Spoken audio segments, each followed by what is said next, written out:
Hello dear students, welcome to the class and welcome to this session of ICT Virtual Classroom. Dear students, मेरा नाम है Rajesh Chamola, teacher science ICT virtual classroom Dehradun से। And इस session में हम लोग discuss करने वाले हैं क्लास 10th की साइंस को, यानी कक्षा 10 विज्ञान के विषय को। अपनी प्रीवियस क्लासेस में हम लोग कवर अप कर रहे हैं आपकी बुक का एक बहुत ही इंपॉर्टेंट टॉपिक और बहुत ही इंपॉर्टेंट चैप्टर, जो कि है chapter number 4, carbon and it's compounds, carbon एवं इसके यौगिक।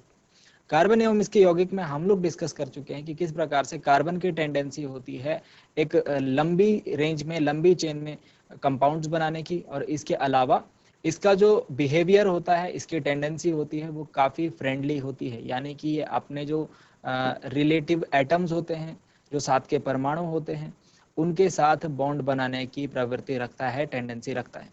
सो हमने इसमें रिलेटेड कार्बन के रिलेटेड जो डिफरेंट प्रॉपर्टीज हैं उनको डिस्कस किया था, चाहे श्रृंखलन हो चाहे चतुसंयोजकता हो। इसके बाद हम लोग आ रहे थे एक अगेन बहुत इंपॉर्टेंट टॉपिक जो इस चैप्टर का है, नॉमेनक्लेचर ऑफ कार्बन कंपाउंड्स, यानी कार्बनिक यौगिकों का नामकरण। आज की क्लास में हम लोग अपने टॉपिक को रखेंगे कंटिन्यू। कुछ इंपॉर्टेंट कार्बनिक यौगिकों की प्रॉपर्टीज देखेंगे, उनके कुछ केमिकल रिएक्शंस देखेंगे, और उसके आगे हम लोग आज की क्लास में डिस्कस करेंगे। तो आई होप कि आप सबके सब फिट फाइन हेल्दी होंगे, बिल्कुल रेडी होंगे क्लास के लिए। चलिए स्टार्ट करते हैं आज की क्लास को और समझते हैं इंपॉर्टेंट बातों को। चलते हैं स्मार्ट बोर्ड की स्क्रीन पर। तो ये था हमारी लास्ट क्लास का टॉपिक। चलिए आज के टॉपिक की हेडिंग डालिए। आज के टॉपिक की हेडिंग डालेंगे, सभी लिखेंगे कार्बनिक यौगिकों के रासायनिक गुणधर्म। हेडिंग डालिए, कार्बनिक यौगिकों के रासायनिक गुणधर्म।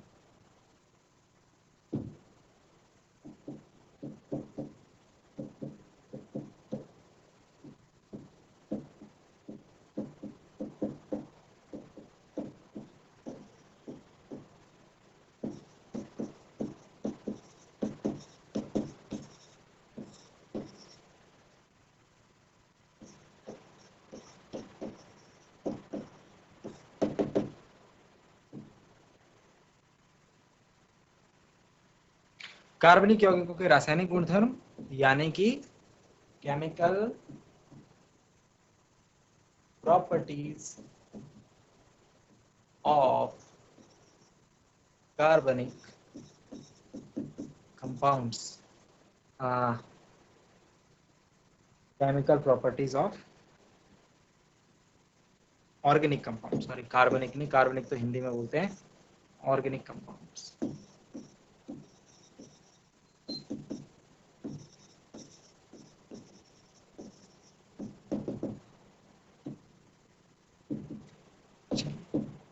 सो ये रही आज की हेडिंग, ठीक है। हेडिंग वगैरह सब कुछ आप लोग प्रॉपर नोट डाउन किया कीजिए, क्योंकि आपको यही सारी चीजें एग्जाम के एक दिन पहले पढ़नी है, ठीक है।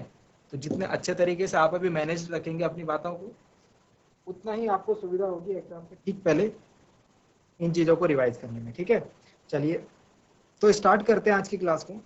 और हमने इसमें एक इंपॉर्टेंट प्रॉपर्टी को आज हम डिस्कस कर रहे हैं। कार्बनिक यौगिकों का एक रासायनिक गुणधर्म होता है जिसे हम कहते हैं दहन, ठीक है।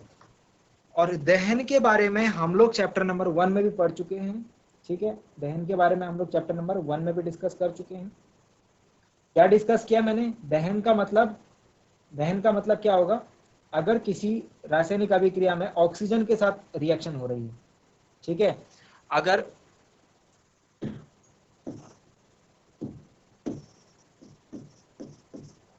अगर किसी रासायनिक अभिक्रिया में ऑक्सीजन के साथ रिएक्शन हो रही है, या फिर वायु के साथ अभिक्रिया उसकी कह रहे हैं, या फिर दहन कह रहे हैं, याद रहेगा, दहन, वायु या फिर ऑक्सीजन, इन तीनों का मतलब है अगर तीनों में से कोई भी टर्म यूज करेंगे तो आपको ऑक्सीजन के साथ अभिक्रिया करनी है, आपको उस पदार्थ की ऑक्सीजन के साथ अभिक्रिया करनी है, ठीक है।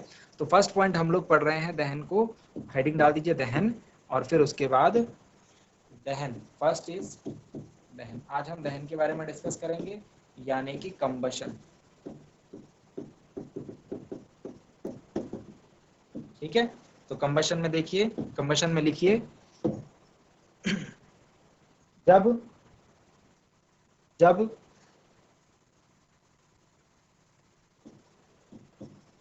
कार्बनिक यौगिकों की, यानी कार्बनिक कंपाउंड्स की, कार्बनिक यौगिकों की, यानी कार्बनिक कंपाउंड्स की अभिक्रिया, अभिक्रिया ऑक्सीजन, इसे ऐसे लिख लीजिए, ऑक्सीजन से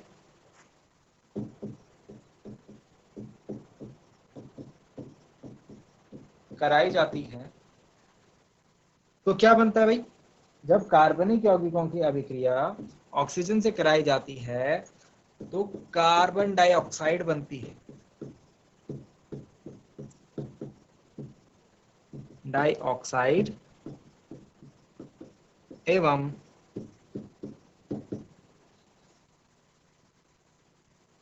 ऊष्मा, हीट, ऊष्मा, इसे हम प्रकाश के रूप में भी देख सकते हैं, उत्पन्न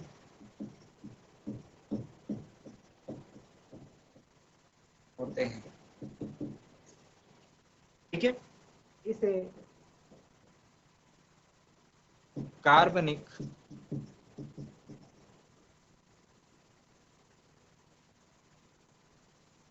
यौगिकों का दहन यानी कि कंबशन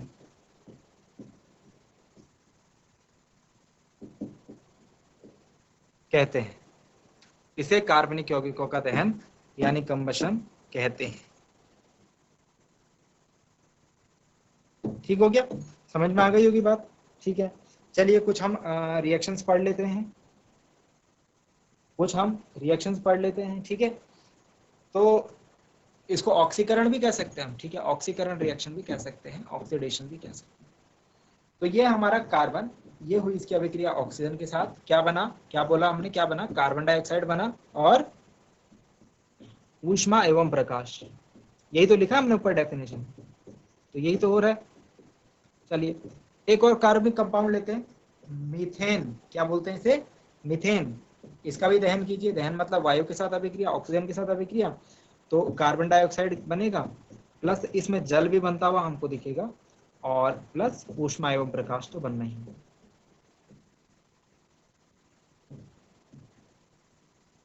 ठीक हो गया, चलिए एक और एग्जांपल ले लेते हैं, C2H5OH, C2H5OH, C2H5OH का नाम कौन बताएगा? C2H5OH का नाम कौन बताएगा? दो कार्बन है तो एथ, और लास्ट में OH जुड़ा है तो ऑल जुड़ जाएगा, एथेन प्लस ऑल, एथेनॉल। लिख देता हूं इसके नीचे नाम, C2H5OH। C2H5OH का क्या नाम है? अब तो नामकरण आपको आ गया होगा, है ना, नामकरण भी सीखा हमने, ethanol plus oxygen gives carbon dioxide plus water and ऊष्मा एवं प्रकाश। समझ में आ गई बात? ठीक है, तो ये है हमारा कार्बनिक यौगिकों का दहन, यानी कि कंबशन ऑफ कार्बनिक कंपाउंड्स, कार्बन कंपाउंड्स। ठीक है, अब इसमें आपको जो है रिएक्शंस जो है बैलेंस करके लिखेंगे। पहली रिएक्शन देखो बैलेंस है, कार्बन 1 है, ठीक है, ऑक्सीजन 2 है, ठीक है, कार्बन 1 है, दूसरी अभिक्रिया में ऑक्सीजन 2 है, ऑक्सीजन 3 दिख रही है मुझे, ठीक है, तो कैसे संतुलित करेंगे? रासायनिक समीकरण संतुलित करना भी सीखा हमने, यहाँ 2 हो जाएगा, 2 × 2 4 हो जाएगा, तो 2 × 2 4 हो गया, ठीक है, और हाइड्रोजन भी बैलेंस हो गया, 4 × 2 × 4, ठीक है। यहाँ देखिए नीचे वाली रिएक्शन में, लास्ट वाली में, एथेनॉल वाली में, एथेनॉल वाली में कार्बन डाइऑक्साइड बन रहा है, इधर कार्बन 2 है तो इधर 2 लगा दीजिए, 2 कार्बन हो गए, ऑक्सीजन कितने हो गए? 2 और 1 3, यहाँ हो रहे हैं 2 दूनी 4 और 1 5, ठीक है, तो हाइड्रोजन है यहाँ पर 6, तो इधर कर दीजिए 3 × 2 = 6, 3 और 4 9 हाइड्रोजन हो, 9 ऑक्सीजन हो जाएंगे, यहाँ पर 4 लगा दीजिए, 4 × 2 = 8 और 1 9 ऑक्सीजन। आई थिंक अब रिएक्शन बैलेंस हो चुकी है, 2 कार्बन है, ठीक है, और हाइड्रोजन 5 और 1 6 है, 3 दूनी 6 हाइड्रोजन, ठीक है, ऑक्सीजन 5, 4 × 2 = 8 और 1 9 ऑक्सीजन इधर दिख रहे हैं, 2 × 2 = 4, 4 और 2 to the 4 and 3 7 oxygen, 2 oxygen कम है। ओके, तो ऑक्सीजन में मैंने यहाँ 4 गलत लगा दिया, यहाँ पे 2 लगाना चाहिए था मुझे, 2 लगाना चाहिए था। देखें, प्लस ऑक्सीजन, तो 2 to the 4 and 1 5, sorry 3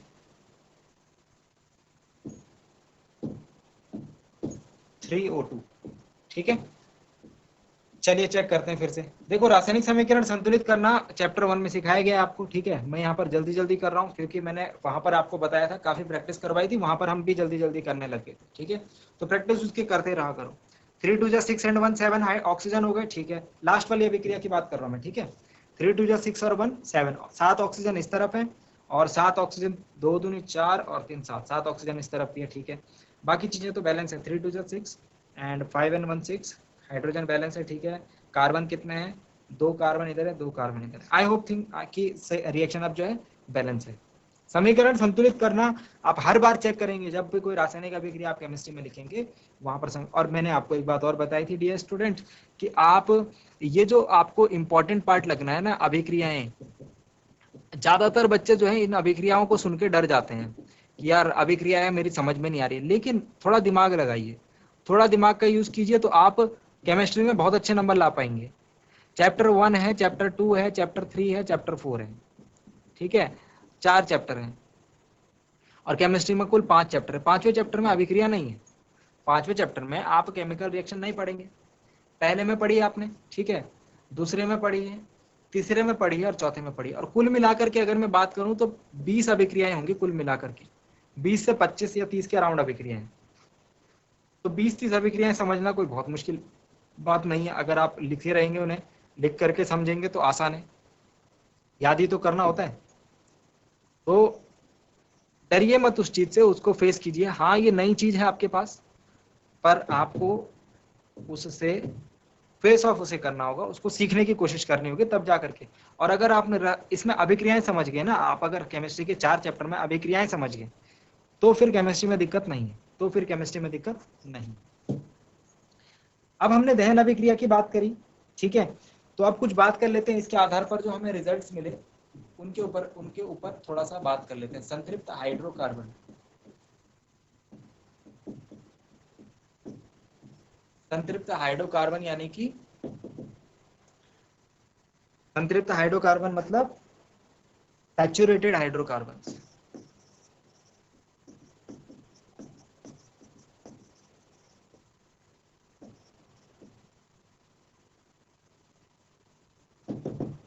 saturated hydrocarbon,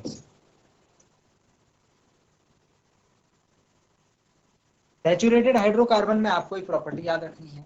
यहां पर हम जब संतृप्त हाइड्रोकार्बन को जलाएंगे, संतृप्त हाइड्रोकार्बन याद है ना, वो कार्बन और हाइड्रोजन से बनने वाले ऐसे यौगिक जिनके बीच में सिर्फ सिंगल बॉन्ड हमको देखने को मिलता है, जिनके बीच में हमको सिर्फ सिंगल बॉन्ड देखने को मिलता है, उनको कहते हैं हम सैचुरेटेड हाइड्रोकार्बन। बात समझ में आ गई, संतृप्त। तो वहां पर एक प्रॉपर्टी आपको याद रखनी है, यदि आप संतृप्त हाइड्रोकार्बन को जलाएंगे तो आपको स्वच्छ ज्वाला, स्वच्छ ज्वाला यानी कि प्योर फ्लेम, स्वच्छ ज्वाला के साथ ये जलते हुए दिखाई देते हैं। ठीक है, स्वच्छ ज्वाला के साथ जलते हुए दिखाई देते हैं। ठीक हो गया। वहीं दूसरी तरफ मैं बात करूं असंतृप्त हाइड्रोकार्बन की, इसके नीचे असंतृप्त हाइड्रोकार्बन भी, उनकी बात भी कर लेते हैं।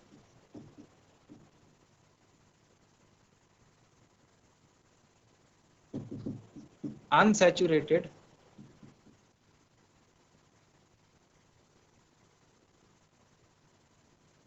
हाइड्रोकार्बन, अनसैचुरेटेड हाइड्रोकार्बन,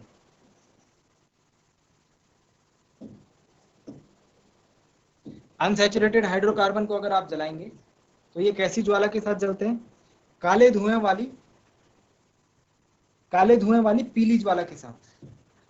अत्यधिक काला धुआं दिखेगा आपको इसमें।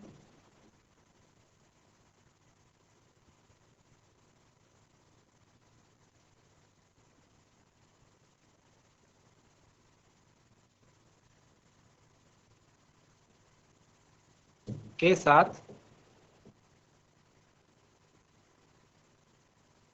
जलते हैं।